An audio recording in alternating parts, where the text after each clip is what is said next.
In my second life, I didn't rush forward to push my childhood best friend out of the way. Instead, I stood back and let the falling billboard crush his right arm. In my previous life, I saved him. The billboard smashed my legs instead, shattering the bones. Even after I healed, I could never dance again. As I lay in my hospital bed, he told me he'd take responsibility for me. But behind my back, he was already tangled up with his first love again. When I caught him, he didn't apologize. He just got annoyed and snapped at me. "Didn't you save me just so you could marry me? I already married you. What more do you want? Do you have any idea how miserable I am with you? You're healed, aren't you? You just can't dance, that's all. Why do you have to shackle yourself to me? Sometimes I really wish you would just hurry up and die. I can't stand another second of being with you." Despairing, I took poison. In the blink of an eye, I was back on the day I saved him. Watching his retreating figure run out the door, I sat firmly in my seat and buried my face in my food. Later, when my childhood friend, his right hand now amputated, asked me with red-rimmed eyes if I was satisfied, I had my answer ready. Of course I'm satisfied. I couldn't be happier. When I woke up in my new life, I heard Lucas screaming, "Enough. Why do you guys keep bringing up Chloe? Even if you think she's perfect, she's not worth a single strand of Sophie's hair in my eyes." After shouting, he stormed out. I finally snapped out of my daze and tested my legs under the table. Small movements. They were responsive. No stiffness, no pain. Thank God. I felt a rush of excitement. In this life, I could finally pursue my dream of becoming a professional dancer. Lucas's parents kept apologizing to me, promising they'd teach him a lesson later, and begging me not to take his words to heart. I didn't care. I just kept my head down, shoveling rice and vegetables into my mouth. I knew I wouldn't be eating much longer. Sure enough, barely 10 minutes later, his parents received the call. Lucas had been hit by a falling sign. His parents panicked and rushed to the hospital. Although my parents were unhappy with what Lucas had said earlier, our families had been neighbors for years, so they went along too. I looked at the half-eaten drumstick in my bowl and felt a twinge of regret. Couldn't the news have come a little later? At the hospital, the doctor told Lucas's parents that his right arm had suffered a comminuted fracture. Even if it healed, he would never be able to lift anything heavy again. Their faces went ghostly pale. This was effectively a death sentence for Lucas's painting career. His mother let out a wail and burst into tears. I glanced down at my own legs, remembering the sensation of walking over here. I pinched my thigh. The pain was sharp and real. This was happening. I wasn't dreaming. Watching my parents comfort the sobbing couple, I couldn't help but think of my past life. Back then, Lucas had been cornered by a group of thugs on his way home. They were extorting him and threatening violence. Sophie just happened to pass by, held up her phone, and bluffed that she'd already called the cops, scaring them off. Lucas was grateful for her saving him. When he found out she was poor but hardworking, gratitude turned into love. He started pursuing her. She was eventually won over, and they started dating. But Lucas's parents were dead set against it. They felt Sophie was too calculating. When I came home, I would often hear the arguments screaming from the villa next door. The shouting was so loud it crossed the garden and penetrated my bedroom walls. Later, our two families had a joint dinner. When the topic of a group vacation came up, Lucas, who had been sullen and silent, suddenly announced he was bringing Sophie, or he wasn't going. His father was immediately displeased. "This is a family trip. Why are you bringing an outsider?" Lucas shot back, "She's family to me." His mother looked unhappy but tried to soften her tone. "We don't even know if she wants to come." Lucas cut her off. "I already asked. She wants to." His father didn't hold back. What kind of self-respecting girl insists on tagging along on a trip when the boyfriend's parents haven't even accepted her? Do you think Chloe would do something like that? That was the trigger. Lucas exploded, shouted that line about Sophie being better than me, and ran out. Worried, I chased after him. I caught up just in time to see a heavy advertising sign falling from the building above. Without thinking, I rushed forward and shoved Lucas out of the way. The sign crushed my legs. The result was shattered bones. Even after treatment, I could only walk slowly with difficulty. Dancing was out of the question. Lucas sat by my bedside, guilt written all over his face. He said he would take responsibility. He proposed. I asked him about Sophie. He gave a bitter, wistful smile. Actually, I'd already started feeling like we weren't right for each other. I only held on to rebel against my parents. There's no point in wasting her time anymore. I believed him. But after we married, he kept seeing her. When I found out, he didn't apologize. He raged. Didn't you save me just to marry me? I married you. What else do you want? Being with you is torture. You're fine now, you just can't dance. Why do you have to trap me like this? Sometimes I hope you just die. I can't stand being around you. Later, a car came speeding toward us. He had a choice. He grabbed Sophie, who was perfectly capable of moving, and dove to safety. He left me, disabled and slow, to be crushed by the wheels. My legs were amputated. Afterward, he said nonchalantly, "You were already crippled anyway. Losing your legs didn't change much. Sophie is different, she's whole." I had become disabled for him, and that was his response. In despair, I poisoned our dinner. As he lay dying, Lucas looked at me with pure venom. "If there's a next life, I beg you, mind your own business. I'd rather be the one with the broken legs." Looks like he really meant it. Otherwise, it wouldn't have come true. Though he only broke his right arm. Compared to losing both legs, he got off easy. Thinking back in my past life, he often claimed that if I hadn't pushed him, the sign might not have hit him anyway. Well, reality seems to disagree with his theory. My trip down memory lane was interrupted by Lucas waking up and going berserk. He was screaming, throwing things, and thrashing around the hospital room.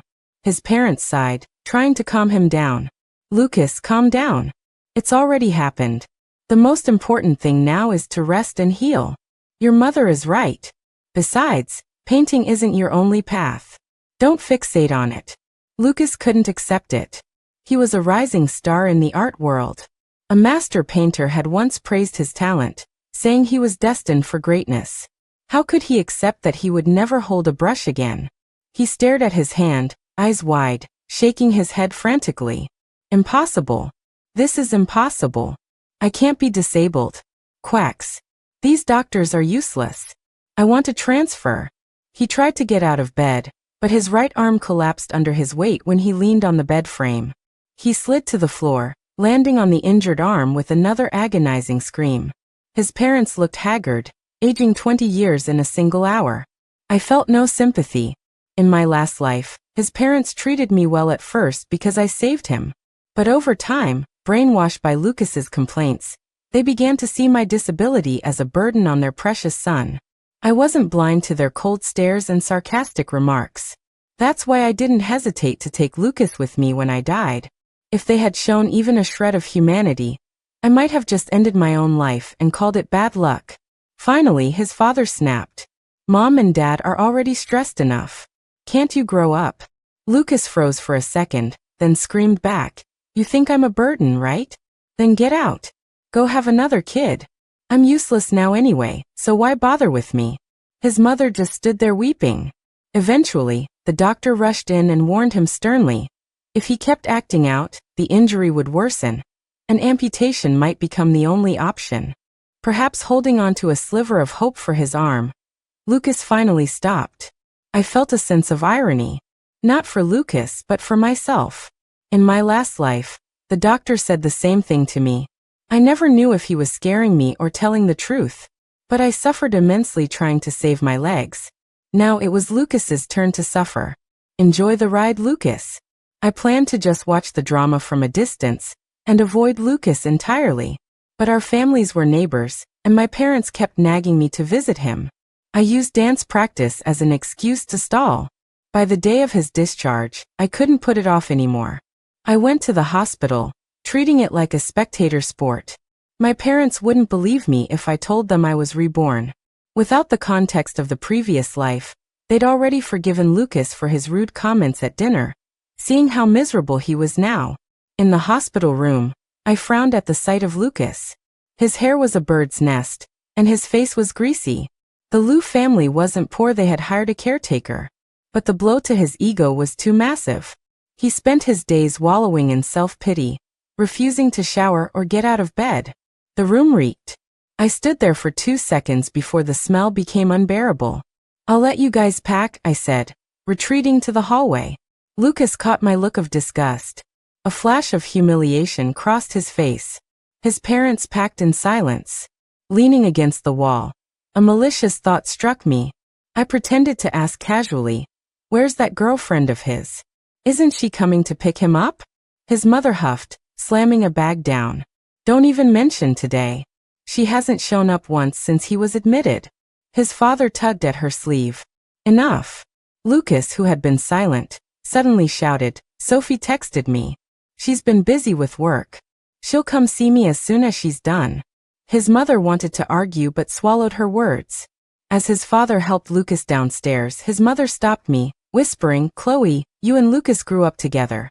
His father and I always thought you were the only one suitable to be our daughter-in-law." I cut her off immediately. "Mrs. Liu, Lucas is an adult. He has his own ideas.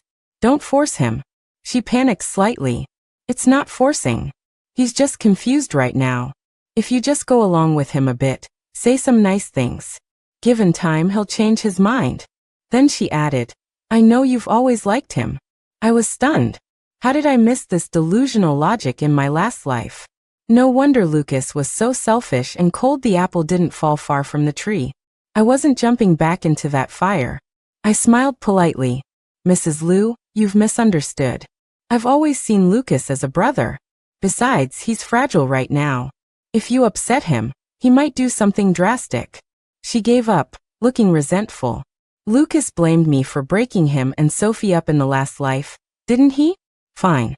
In this life, I wish them an eternity of togetherness. I did like Lucas once. But the moment he belittled me to impress Sophie, saying I wasn't worth a strand of her hair, that crush evaporated. Later, when the car accident happened and he left me to be crushed while saving the able-bodied Sophie, my feelings turned to pure hate. I have a bright future ahead of me. I won't break the law to get revenge. But knowing Lucas and his selfish parents, he and Sophie are destined for misery. I intend to watch them walk hand in hand into the abyss." After that day, I threw myself into dance practice, leaving early and coming home late. I barely saw anyone from the Liu family. 2 weeks later, I saw Lucas and Sophie walking in the neighborhood complex holding hands. "Chloe, perfect timing. Let me introduce you. This is my girlfriend, Sophie." Lucas looked calm, probably because he was finally with the love of his life. I knew exactly who she was, but I just smiled. "Congratulations." Sophie feigned shyness. "Who said I'm marrying you? Don't make people laugh." Lucas gripped her hand tightly with his left hand, looking at her tenderly. "We've pledged our lives to each other. Who else would you marry?" I caught the smug look Sophie shot my way. I just felt exasperated. Honestly, lock them together and throw away the key. Keep the trash away from everyone else. At dinner, my parents brought it up, sighing. "It's such a pity about that boy." Yeah, they said a master painter was going to take him on as an apprentice.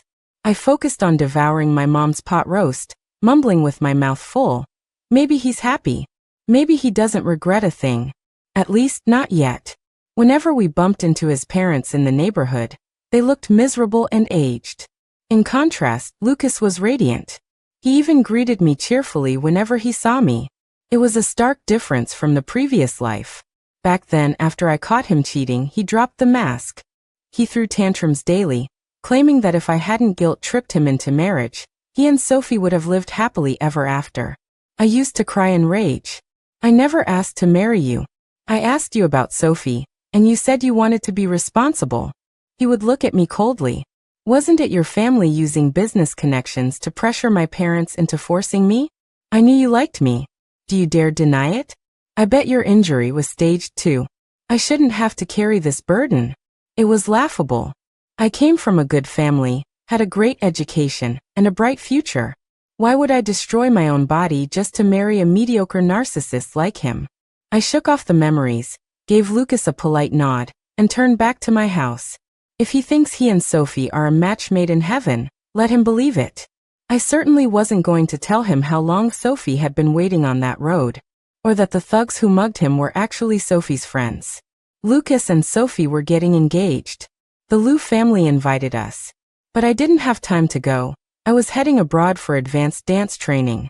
Hearing this, Lucas's mother, who still harbored hope for us, finally had to give up. Lucas texted me saying he wanted to meet. I ignored him. To my surprise, he showed up at my door. I went out to see him. He didn't speak at first, just looked at me with a complex expression. Just as I was getting impatient and turning to leave, he hesitated and spoke. "You're going abroad?" "Yeah." "That's sudden." "Yeah." Sensing my coldness, he pursed his lips.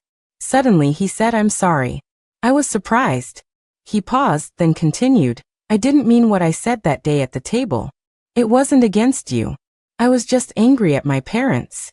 I nodded. "It's fine. I already forgot about it. Don't worry." I kept my tone icy. Of course it wasn't fine. Lucas looked confused. He was probably wondering why I was still holding a grudge after he apologized. I couldn't be bothered to explain. "I have things to pack. I have to go." Whether Lucas remembered the past life or not, I would never forgive him. I returned to the country 2 years later. As soon as I walked in the door, my parents hit me with shocking news. Sophie had scammed the Liu family out of $500,000 and vanished. My ears perked up immediately. I pressed for details. Seeing my glee, my mother looked a bit conflicted but sighed and told me the story. Apparently, Lucas was devoted to Sophie. His parents realized their son would never land a girl from their social circle in his condition, so they held their noses and agreed to the marriage. They got engaged and quickly registered the marriage. After the wedding, Lucas's father tried to get Sophie a job. She refused, saying she wanted to start a business, and demanded $500,000 in startup capital. Lucas's parents refused. While they had assets, most were tied up in real estate and stocks. The cash was their emergency reserve. Sophie threw a fit, claiming they didn't treat her like family. She threatened suicide. Lucas sided with her. He argued that Sophie hadn't asked for a dowry or a fancy wedding, proving true love. He threatened to move out if they didn't pay up. Cornered, the parents wrote the check. At first, the company looked legit. His parents relaxed a little. Then, not long after, Lucas went to visit the office and found it emptied out. Sophie was gone. The company accounts had been drained. Simultaneously, all 3 of them received a message from Sophie. She said she was in her prime and couldn't waste her life with a cripple. As for the money, she called it compensation for her youth and emotional labor. To make matters worse, a crisis hit the Liu family business right then. They needed liquidity to pay a massive penalty, but the cash was gone. Under the stress, Lucas's father had a stroke. The mother and son sold off properties and stocks to survive the immediate crisis. But with the father incapacitated, the business was left to Lucas and his mom. They knew nothing about running it. In their panic, they made bad deals and were scammed out of even more money. It all happened so fast they didn't even have time to ask my family for help. By the time the dust settled, they were bankrupt.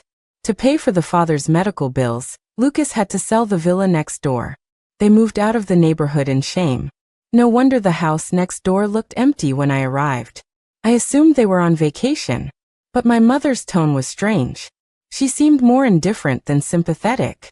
That was odd. My parents were sentimental people. What happened? Under my questioning, my mother's face darkened as she explained. Right before they moved, Lucas's mother had come over. My mom, valuing their old friendship, told her to ask if they needed help. Mrs. Liu immediately demanded that my mom call me back from abroad to marry Lucas. My mom's expression soured instantly. She tried to politely decline, saying I probably had a boyfriend overseas. Mrs. Liu scoffed. I know Chloe. She definitely only left the country because she was heartbroken over Lucas marrying Sophie. Just tell her Lucas and Sophie broke up. She'll come running back. Lucas hasn't divorced yet? Doesn't matter. We'll sue for divorce in 2 years. Just get Chloe back here first to take care of him. She even suggested that once we were married, Lucas could take over my family's company so my parents would have an heir. My parents kicked her out before she could finish her sentence. Chloe, Mom asked hesitantly, do you still? I interrupted quickly. Mom, I have zero feelings for him. You can rest easy. She let out a huge sigh of relief. Since the Liu family was broke, I stopped paying attention to them. But a few days later, I got a text from Lucas asking to meet. I realized I hadn't blocked him because he'd left me alone while I was abroad. I replied, "No time. Not going. Don't bother me again." Then I blocked him. I also told security not to let him in. But I had to go out eventually. I ran into him squatting outside the complex gates. 2 years had been unkind. He had gained weight, his eyes were shadowed, and his face was oily. He was unrecognizable. My first reaction was an involuntary eye roll. Lucas saw it and smiled bitterly. "Chloe, I feel this hostility from you. Is it really because of what I said at dinner that one time? Do you hate me that much?" "Please," I said. "Hate requires energy. You aren't worth it. And don't pretend you don't know what your mother said to mine." He was silent for a moment. "Sophie came back to divorce me. She found a rich second-generation heir." "Oh," I said. "Riveting." Silence again. He looked at me, his eyes full of an emotion I couldn't place. "These past 2 years, I keep wondering. You used to be so clingy. Why did you ignore me completely the day I ran out? If you had stopped me, I wouldn't be like this." I laughed. "Do I look like a saint to you?" I rejected him explicitly. But Lucas didn't give up. He started showing up constantly to reminisce. I ignored him. My parents, worried, hired bodyguards. Unable to get near me, Lucas switched to texting me from different numbers. "Chloe, I regret it. After everything, I realized I actually like you. I only thought I loved Sophie because I was rebelling against my parents. I was wrong. She's a bitch. If my family recovered our money, would you be willing to be with me?" I blocked every number without reading past the first line. Eventually, the messages stopped. I wondered if he ran out of money for SIM cards. Then I got a call from his mother, sobbing, begging me to come to the hospital. I found out that Lucas had tried to leverage the divorce to save his family. He refused to sign the papers unless Sophie returned $150. Sophie, desperate to marry her rich heir, hired thugs to beat him into signing. In the chaos, his injured right arm was smashed again. The damage was catastrophic. They had to amputate. I didn't want to go, but his mother cried that Lucas had a message for me, that he finally understood why I hated him. I suspected he had been reborn too. So, I went to the hospital to watch the show. Lucas lay in bed, staring blankly at the ceiling, lifeless. When he saw me, his eyes turned red. Choking back tears, he said, "I had a dream. I dreamed of another life. When I woke up, I understood why you didn't stop me that day. Are you satisfied now?" I crossed my arms. "Don't act like I did this to you. Every choice was yours. Compared to what I suffered in my last life, this is nothing. At least you still have your legs and your left hand." He laughed miserably. "You're right. I did this to myself." Having seen enough, I turned to leave. As I walked out, I heard his final words. "Chloe, I'll give you an answer for the last life." I didn't expect to run into Sophie while shopping with my mom. She smirked when she saw me. "Well, if it isn't Princess Chloe." I glanced at her, thankful my mom was in the fitting room so she didn't have to deal with this trash. "We've met before, haven't we? No need to be so hostile. Or are you still mad Lucas chose me over you?" "Can't help it. I guess I just have that charm. He's so obsessed with me. I mean, I had people break his arm, and he still doesn't hold a grudge. He said as long as I have one last dinner with him, he'll set me free and even give me the last of his family's savings. Don't be jealous. Once I divorce him, you can have him back." Just then my mom walked out. "What is wrong with this store?" I'm trying on clothes and all I hear is a stray mutt barking. I suppressed a laugh. Maybe someone left the door open. Sophie's face twisted in rage. "I hate you rich people. You think you're so special just because you have money. Just wait, sooner or later I'll be stepping on your necks." She stormed off. Mom watched her go, spitting on the ground metaphorically. I can't believe the Liu family was destroyed by that. I comforted her. "Walk in the dark long enough, and you'll meet a ghost. She'll get her karma." I said it casually, but 2 days later, it came true. Lucas set fire to his rental apartment during that last dinner. He burned to death, and Sophie suffered severe burns over her entire body. Hearing the news, Mrs. Liu collapsed and died. Mr. Liu, already bedridden, followed shortly after. Sophie held on for a while in agony before finally taking her last breath. Her rich heir boyfriend never showed up. Of course not. I had checked. He was a con artist who was planning to run off with Sophie's money anyway.